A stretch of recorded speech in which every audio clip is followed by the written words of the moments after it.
there's dirt on my hands.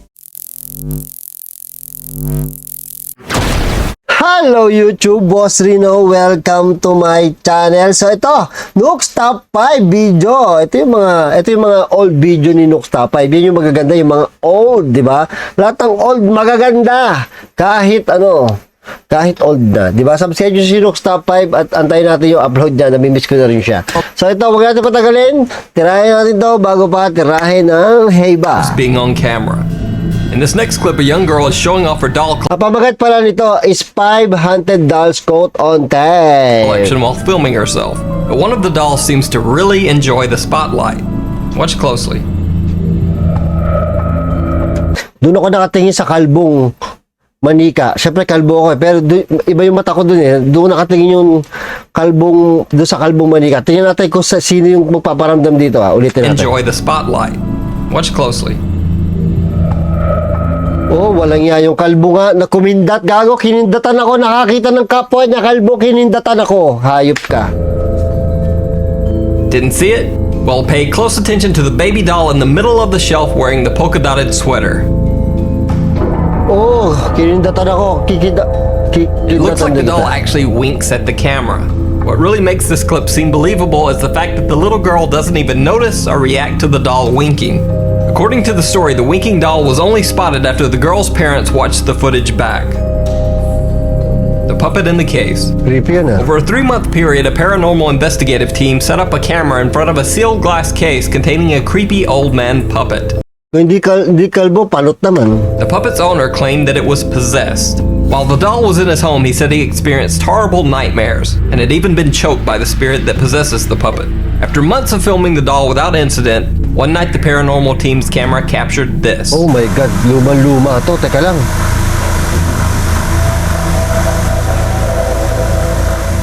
Bago may gumagalaw. Lumang video to ha. Ano yung gumagalaw?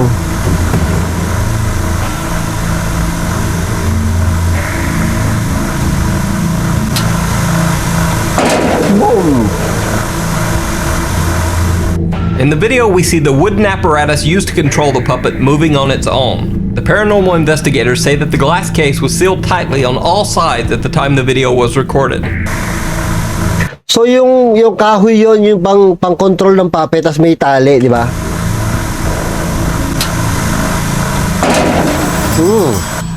Robert the Doll.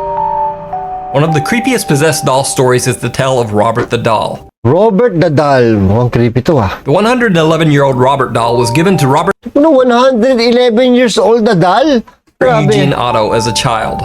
His grandfather had found the doll on a trip to Germany and brought it back to the US to give to Otto as a birthday gift. Oh my God. Robert Otto named the doll Robert after himself. Soon Otto began to talk to the Robert doll as if it were alive. He even blamed accidents around his home on the doll. At first his parents thought it was nothing more than the tall tales of a child, but soon they became worried about Otto's increasingly strange attachment to the doll. Otto continued to talk to the doll and treat it as though it were alive throughout his entire life.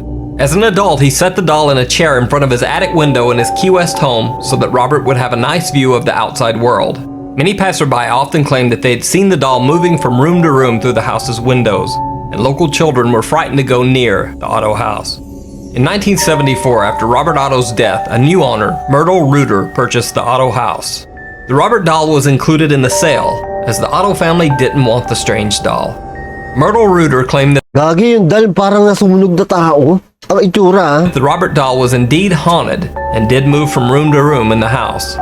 After 20 years of hearing strange unexplained footsteps and childlike giggling from the attic where the Robert doll was kept, Reuter donated Robert the doll to the Fort East Martello Museum in Key West, Florida.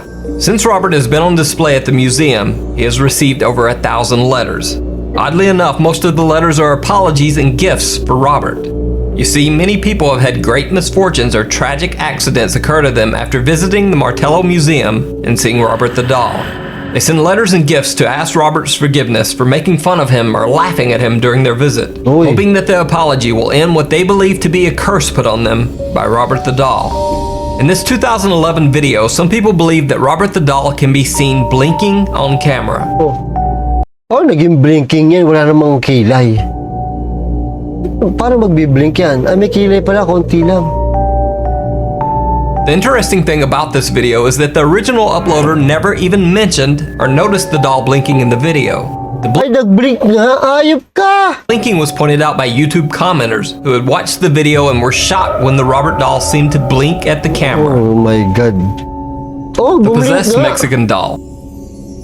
The next video has been on the web for years, but no one seems to know the actual origin of the video. In the clip, a young Mexican girl is talking to her friend behind the camera about Lumang-luma yung mga video, no? Sarap panoorin ng gantong a luma. doll she's holding. When this happens, Bueno, aquí les presentamos a la muñeca de Bessie que se la regalaron a sus 15 años. Oh my God. Manches, mira. Ay, trace the gago. video back Wala nga may reaction ng bata. Totoo yung reaction to what I niya. believe to be its first post on the internet, which was back in February 2009. But there was Oh. really no other info or backstory to be found on this one. However, if the video's fake, give that girl an Oscar for that performance. Okay.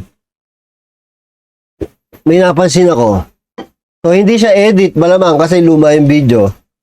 Hindi siya edit, actual nangyari kasi ultimo yung reflection ng manika is lumingon. Story to be found on this one. However, if the video's fake, give that girl an Oscar for that performance. 15 años. Ay, no manches, mira. Oh, totoo.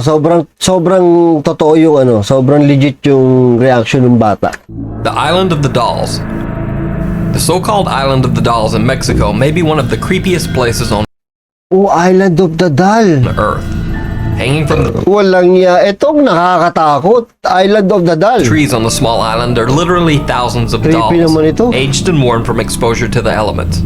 The story goes that in 1950, a man named Julian Santana Barrera lived all alone on the island. One day, while out tending his garden, he found the body of a drowned girl in the water nearby. Barrera was overcome with grief that he hadn't been able to save the young girl, and he hung the child's doll on a tree near the site where she had died as a tribute. Soon after, Barrera began hearing strange sounds from the woods at night.